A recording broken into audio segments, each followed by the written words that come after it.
ఆకాశవాణి ప్రాంతీయ వార్తలు చదువుతున్నది కేసుమ. ముఖ్యాంశాలు: ఆంధ్రప్రదేశ్లో 50 లక్షల ఎకరాల్లో ప్రకృతి సాగు చేపట్టేలా చర్యలు తీసుకోవాలని ముఖ్యమంత్రి నారా చంద్రబాబు నాయుడు అధికారులను ఆదేశించారు.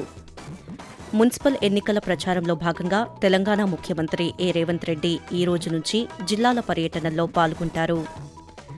పాఠశాల స్థాయిలోనే విద్యార్థుల్లో కంటి సమస్యలను గుర్తించడం ద్వారా అంధత్వ లోపాల సమస్యలను నివారించవచ్చని ఆంధ్రప్రదేశ్ మంత్రి సత్యకుమార్ యాదవ్ తెలిపారు. ఆంధ్రప్రదేశ్లో చలనచిత్ర పరిశ్రమ అభివృద్ధికి ఏప్రిల్ నుండి ప్రత్యేక కార్యాచరణను ప్రారంభిస్తామని మంత్రి కందుల దుర్గేష్ వెల్లడించారు. వార్తల వివరాలు: ఆంధ్రప్రదేశ్ను ప్రకృతి వ్యవసాయ క్షేత్రంగా మార్చేలా 50 లక్షల ఎకరాల్లో సాగుకు చర్యలు తీసుకోవాలని ముఖ్యమంత్రి నారా చంద్రబాబు నాయుడు అధికారులను ఆదేశించారు. వ్యవసాయం, వ్యవసాయ అనుబంధ శాఖలపై అధికారులతో అమరావతిలోని రాష్ట్ర సచివాలయంలో ముఖ్యమంత్రి నిన్న సమీక్ష నిర్వహించారు. ఈ సందర్భంగా చంద్రబాబు నాయుడు మాట్లాడుతూ రసాయన ఎరువుల వినియోగాన్ని పూర్తిగా తగ్గించాలని, దీంతో పంట ఉత్పత్తులకు అధిక ధర లభిస్తుందన్నారు. ప్రకృతి సాగు ఉత్పత్తుల నాణ్యత తెలిసేలా ధృవీకరణ, గుర్తింపు సదుపాయం కల్పించాలని సూచించారు. ఏలూరు జిల్లాలో 500 ఎకరాల్లో కోకో సిటీ ఏర్పాటు చేయాలని, లంబసింగిలో కుంకుమ పువ్వు సాగుకు ప్రణాళికలు రూపొందించాలని అధికారులను ఆదేశించారు. మున్సిపల్ ఎన్నికల ప్రచారంలో భాగంగా తెలంగాణ ముఖ్యమంత్రి రేవంత్ రెడ్డి ఈ రోజు నుంచి జిల్లాల పర్యటనలు ప్రారంభించనున్నారు. ఇందులో భాగంగా ఈ రోజు నల్గొండ జిల్లాలోని మిర్యాలగూడలో పర్యటిస్తారు. అలాగే జిల్లాలోని గూడూరు గ్రామంలో జరిగే పలు అభివృద్ధి కార్యక్రమాల్లో పాల్గొన్న అనంతరం బహిరంగ సభలో పాల్గొంటారు. రేపు కరీంనగర్ జిల్లా, ఎల్లుండి నిజామాబాద్ జిల్లాలో ఎన్నికల ప్రచారంలో పాల్గొంటారు. ఈ నెల 7వ తేదీన రంగారెడ్డి జిల్లాలోని పరిగి నియోజకవర్గంలో, 8న వరంగల్ జిల్లా భూపాలపల్లిలో ఎన్నికల ప్రచారంలో పాల్గొంటారని అధికారులు తెలిపారు. ముఖ్యమంత్రి పర్యటన నేపథ్యంలో పటిష్టమైన భద్రతా ఏర్పాట్లు చేశామని అధికారులు తెలిపారు. దేశ సుస్థిర ప్రగతికి దోహదపడేలా కేంద్ర బడ్జెట్ ఉందని కేంద్ర బొగ్గు, గనుల శాఖ మంత్రి జి. కిషన్ రెడ్డి అన్నారు. హైదరాబాదులో నిర్వహించిన పాత్రికేయుల సమావేశంలో ఆయన నిన్న మాట్లాడుతూ వికసిత్ భారత్ 2047 కోసం ప్రవేశపెట్టిన బడ్జెట్ అని చెప్పారు. ప్రతి జిల్లాకు బాలికల వసతి గృహం రానుందని, ప్రధానమంత్రి ఆవాస్ యోజన కింద తెలంగాణకు 4.30 లక్షల ఇళ్లు కేటాయించామన్నారు.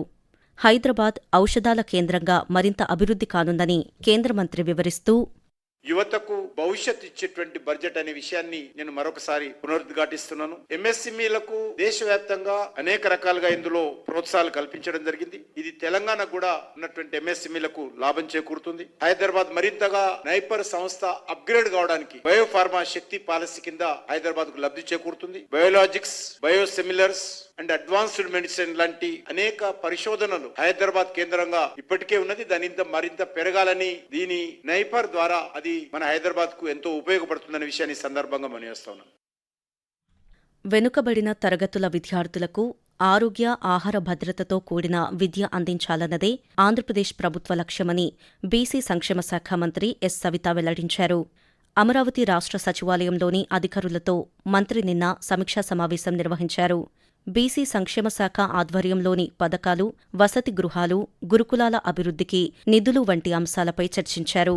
ఈ సందర్భంగా ఆమె మాట్లాడుతూ రాష్ట్రంలో 238 బీసీ వసతి గృహాల మరమ్మతులకు 20 కోట్ల రూపాయలు మంజూరు చేశామని చెప్పారు. సన్నబియ్యంతో విద్యార్థులకు రుచికరమైన భోజనం అందిస్తున్నామన్నారు. ప్రభుత్వం సూచించిన ఆహారాన్ని అందించాలనే ఉద్దేశంతో ఇటీవల వంట కమిటీలను నియమించామన్నారు. అన్ని విభాగాల్లోనూ నూతన విధానాలను ప్రవేశపెట్టి విశాఖపట్నంలోని ఉక్కు కర్మాగారాన్ని మరింత బలోపేతం చేయాలని ఆంధ్రప్రదేశ్ ముఖ్యమంత్రి నారా చంద్రబాబు నాయుడు అధికారులకు సూచించారు. విశాఖ ఉక్కు కర్మాగారం పురోగతిపై అమరావతిలోని రాష్ట్ర సచివాలయంలో అధికారులతో ముఖ్యమంత్రి నిన్న సమీక్ష నిర్వహించారు. ఈ సందర్భంగా చంద్రబాబు నాయుడు మాట్లాడుతూ కేంద్ర, రాష్ట్ర ప్రభుత్వాల సమన్వయంతో రాష్ట్రీయ ఇస్పాత్ నిగమ్ లిమిటెడ్ 2026 జనవరిలో 54 కోట్ల లాభాన్ని ఆర్జించిందని తెలిపారు. విశాఖ ఉక్కు పూర్తి ఉత్పత్తి సామర్థ్యం సాధించేలా చర్యలు తీసుకోవాలని అధికారులను ఆదేశించారు. ఆకాశవాణి ప్రాంతీయ వార్తలు వింటున్నారు.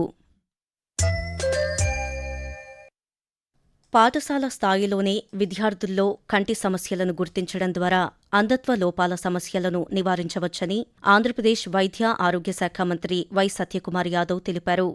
గుంటూరు జిల్లా తెనాలిలో ప్రభుత్వ పాఠశాలలో మంత్రి నాదెండ్ల మనోహర్తో కలిసి పిల్లలకు కంటి పరీక్షలు, కళ్లద్దాల పంపిణీ కార్యక్రమాన్ని నిన్న సాయంత్రం ప్రారంభించారు. అనంతరం సత్యకుమార్ యాదవ్ మాట్లాడుతూ మన అంధత్వ నివారణ కార్యక్రమాన్ని తీసుకురావడం జరిగింది. దాంట్లో భాగంగా మనం టార్గెట్ మన రాష్ట్రానికి 90,000 మందికి చేయాలి ప్రతి సంవత్సరం. పోయిన సంవత్సరం మన టార్గెట్ 90,000 అయితే ప్రభుత్వ పరంగా 96,000 చేస్తే ఎన్జిఓలను కలపడం వల్ల ఇంకొక 90,000 కలిసి మొత్తం కలిసి 1,89,000 మందికి చేస్తే కేంద్ర ప్రభుత్వం దాన్ని మోడల్ గా మిగతా రాష్ట్రాలకు కూడా చూపించడం జరిగింది. దృష్టిలోపం ఉన్న వాళ్ళలో గుర్తించి దాదాపు 280 రూపాయలు విలువ చేసే ఒక అద్దాలను ఇస్తున్నాం. ఆంధ్రప్రదేశ్లో చలనచిత్ర పరిశ్రమ అభివృద్ధికి ఏప్రిల్ నుండి ప్రత్యేక కార్యాచరణను ప్రారంభిస్తామని మంత్రి కందుల దుర్గేష్ వెల్లడించారు. ఆంధ్రప్రదేశ్ షార్ట్ ఫిల్మ్ ఫెస్టివల్ 2026 పోటీల్లో గెలుపొందిన విజేతలను అమరావతిలోని రాష్ట్ర సచివాలయంలో నిన్న సత్కరించారు. ఈ సందర్భంగా సామాజిక స్పృహతో లఘు చిత్రాలు రూపొందించిన యువ దర్శకులు, సాంకేతిక నిపుణులు, నటీనటులను ప్రత్యేకంగా అభినందించారు. అనంతరం ఆయన మాట్లాడుతూ అమరావతిని సినిమా రంగానికి కేంద్ర బిందువుగా మార్చాలనే లక్ష్యంతో ప్రభుత్వం ప్రణాళికలు రూపొందిస్తుందని చెప్పారు. త్వరలోనే నంది అవార్డులు, నంది నాటకోత్సవాలను నిర్వహిస్తామని మంత్రి వివరించారు. తెలంగాణలోని జగిత్యాల జిల్లాలో నిన్న రాత్రి జరిగిన రహదారి ప్రమాదంలో 4 మృతి చెందారు.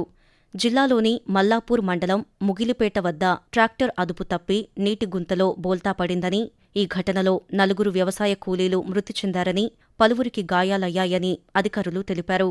గాయపడిన వారిని సమీపంలోని ఆసుపత్రికి తరలించి చికిత్స అందిస్తున్నారు. పోలీసుల దర్యాప్తు కొనసాగుతోంది. వాతావరణం. ఆంధ్రప్రదేశ్ యానాంలలో దిగువ ట్రోపో ఆవరణంలో ఈశాన్య తూర్పు దిశగా గాలులు వీస్తున్నాయని అమరావతి వాతావరణ కేంద్రం తెలిపింది. దీని ప్రభావంతో ఆంధ్రప్రదేశ్లో పొడి వాతావరణం కొనసాగుతుందని, పలుచోట్ల పొగమంచు కురిసే అవకాశముందని పేర్కొంది. ఇక మన్యం ప్రాంతాల్లో కనిష్ట ఉష్ణోగ్రతలు నమోదవుతున్నాయి. ఆంధ్రప్రదేశ్లోని అల్లూరి సీతారామరాజు జిల్లాలో చింతపల్లిలో 12.8 డిగ్రీల సెల్సియస్ కనిష్ట ఉష్ణోగ్రత నమోదు కాగా, తెలంగాణ కొమురంభీం ఆసిఫాబాద్ జిల్లాలోని సిర్పూర్లో 12.6 డిగ్రీల సెల్సియస్ కనిష్ట ఉష్ణోగ్రత నమోదయ్యింది. చెరకు రైతులను ఆదుకునేందుకు ఆంధ్రప్రదేశ్ ప్రభుత్వం చర్యలు తీసుకుంటోందని సూక్ష్మ, చిన్న, మధ్యతరహా పరిశ్రమల శాఖ మంత్రి కొండపల్లి శ్రీనివాస్ స్పష్టం చేశారు.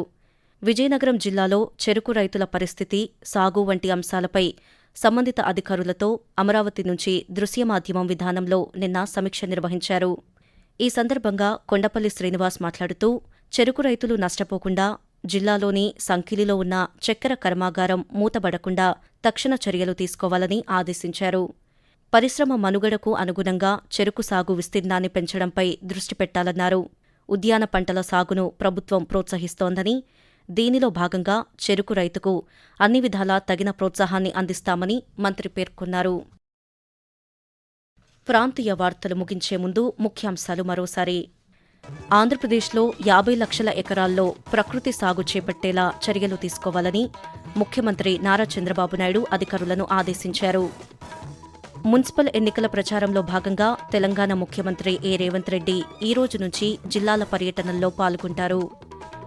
పాఠశాల స్థాయిలోనే విద్యార్థుల్లో కంటి సమస్యలను గుర్తించడం ద్వారా అంధత్వ లోపాల సమస్యలను నివారించవచ్చని ఆంధ్రప్రదేశ్ మంత్రి సత్యకుమార్ యాదవ్ తెలిపారు.